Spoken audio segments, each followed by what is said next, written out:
It's so much fun to be working with Mojang Studios on Minecraft Legends. Here at Blackbird Interactive, we have a talented team of developers who are using our background in strategy games to bring a new and exciting experience to the Minecraft universe. We're super excited to share more details about PvP gameplay.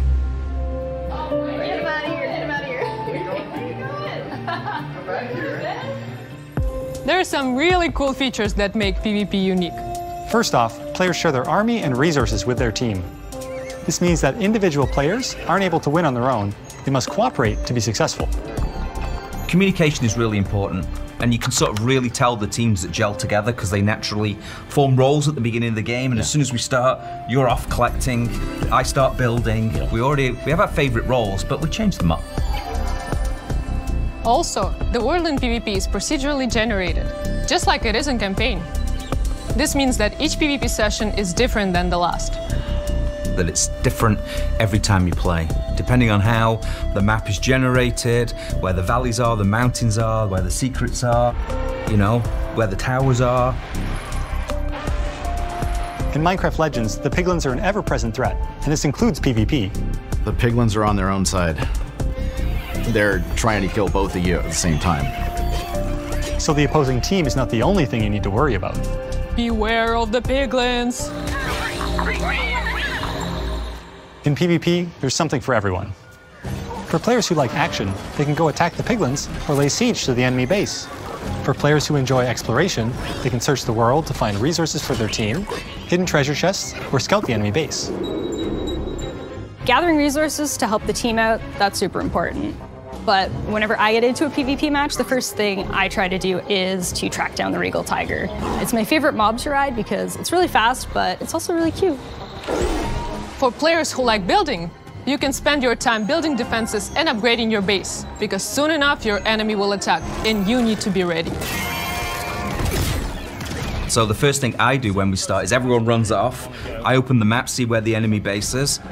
First thing I build is what we call an upgrade tower, where it allows you to build upgrades, so I place that at the back, away from the enemy. So I really pride myself in making, you know, impenetrable bases. Since the goal of PvP is to destroy the opposing team's base, defending your own base is really important. You have to start with a lot of walls, a lot of towers, and some gates. After that, you can just add whatever you want, freestyle it a bit. I like to add different layers of walls, so my opponents have to find their way through to my base, almost like a maze. And then once those walls are up, I like to actually hide my ice traps behind them to catch enemies off guard. When it comes time to finally take out the other team, my favorite strategy is to make a forward camp just outside the enemy base.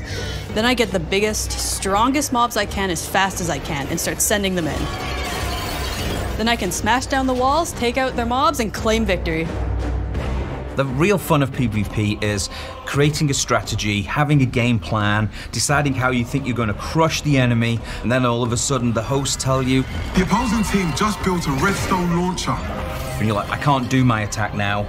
I've got to like build an anti-siege tower, which is an anti-air tower, to stop the redstone launchers. You just have to be constantly changing your tactics. And sometimes you're like, I have no idea what they're doing. And then you certainly find out very quickly. Resources, or do you want to go? A while back, we had somebody on our dev team use a strategy where they built a bunch of what are called plank golems, which are archers. So they're very weak, but they do a high amount of damage. And he had 40 of them, and he just ran through our base, ran around our tower, and took out our entire tower with such a simple strategy. And that's why we still love playing it every day, because every game is different. You never know what's going to happen.